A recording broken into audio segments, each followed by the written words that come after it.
Hello! Today we start assembly of the UGears Windmill Tower.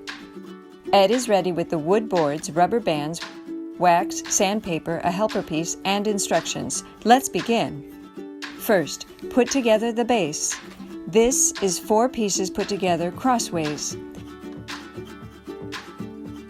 Then use a rubber band diagonally under the longer ends and across the top. Pulling 2 loops over the second end will break the rubber band, so Ed put 1 loop over the long end and, in stages, pulled the other loop over the long end. Next, use 2 other rubber bands to tie the first rubber band at each corner so that it is a single straight line.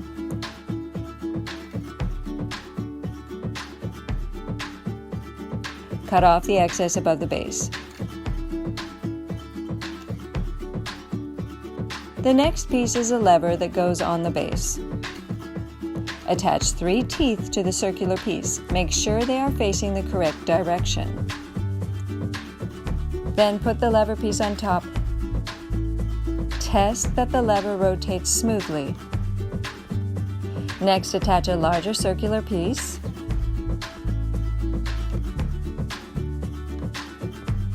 Now attach the lever to the base. The purpose of the rubber band should now be clear. Test the lever again. Attach a ring to the bottom of the base. It really only fits one way. Test the lever one last time. Next, cut up one of the thick rubber bands into 4 parts. Fold each part in half and insert into 2 H-shaped pieces. Ed attached 1 H piece and then the second. Although squeezing one end widens the other, allowing the rubber band to go in, it still requires a lot of patience and some endurance to assemble them together.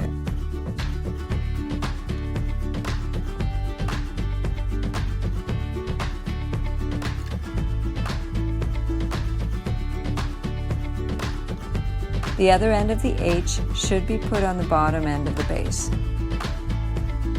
Ed had difficulty because the rubber bands were a bit off-center. He clipped off the edges of the rubber bands to get them to fit.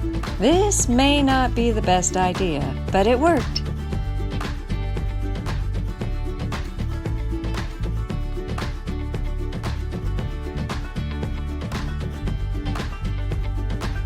Finally, for this assembly, take each rubber band and roll it over the end of the base until it folds over the H piece. Repeat 4 times.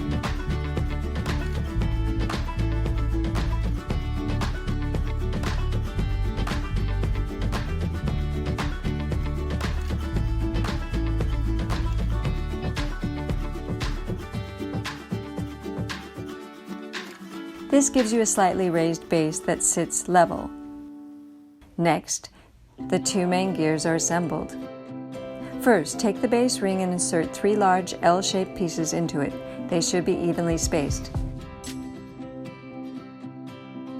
Next, add 6 smaller pieces around the ring to evenly fill it out.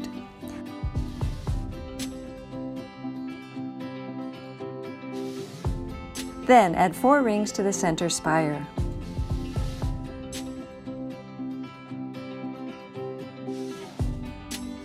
Finally, add a larger ring to lock all of the pieces in place. This will require a lot of pushing and maybe some wax. Repeat for the second base ring.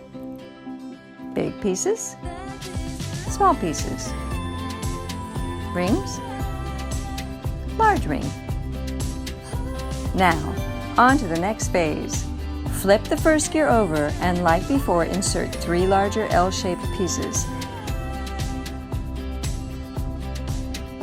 Then add 6 smaller pieces evenly around the base ring. Add 4 rings to the main spire.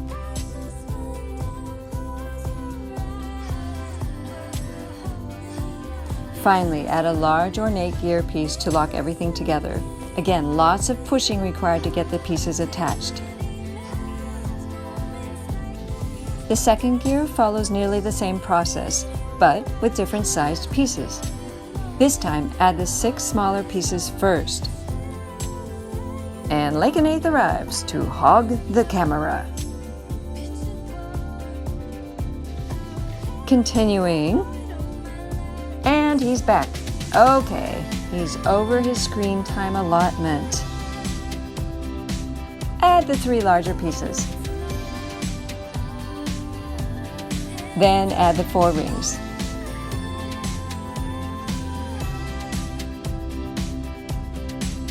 Use the large gear to lock everything together. Again, lots of pressing. There, 2 gears done. Now to work on a chain. Start with lots of little pieces in a row. And here comes Lakenath, much like life, to throw everything into disarray.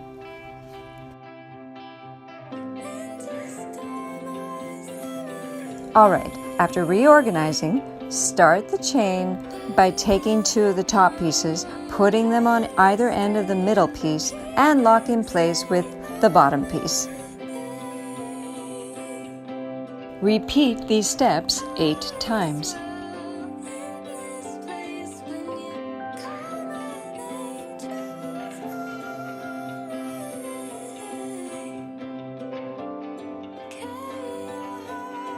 After you have 8 links, it's just a matter of connecting them. Ed did this in phases, making 4 pieces, then 2,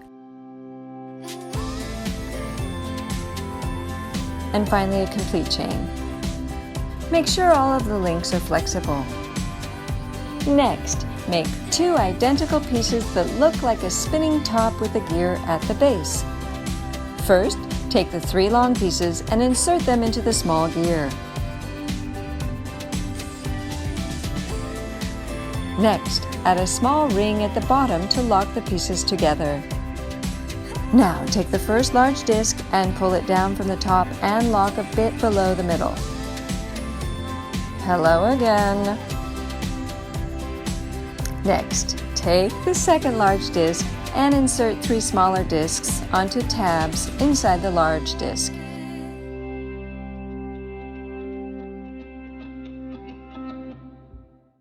Then add a ring over each small disc. Finally, insert a hexagonal piece in the center to keep the rings in place. Take this whole assembly and insert it on top of the other large disc. Repeat for a second piece.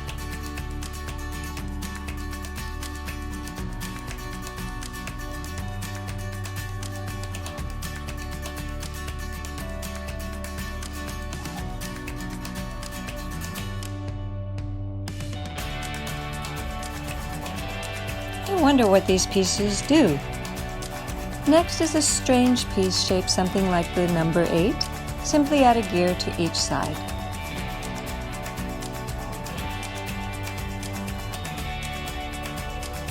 Make sure the gears move freely after being attached. Next are a couple of edge pieces. 2 things to note. First, the small pieces need to be inserted in one direction and then turn 90 degrees to move into their final position. Hello, Lakenath. Come to join the party? Party's over!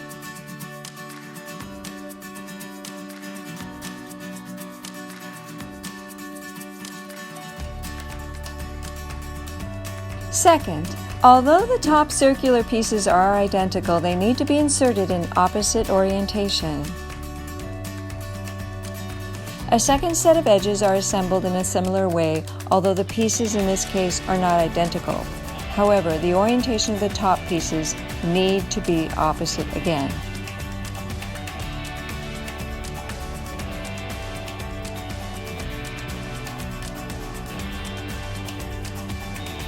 Finally, we make 7 copies of the last piece. The steps are fairly simple. Insert 3 small discs onto posts in the large disc and put a hexagonal piece in the center to lock the discs. Make sure the notches match up and that the small discs spin freely.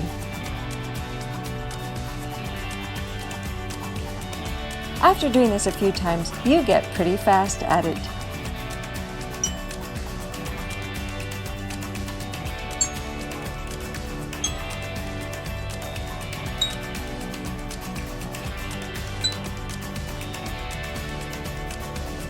Okay, so we actually built quite a lot in this video. Next time, we'll put some of them together. Thanks for watching and see you on the next video.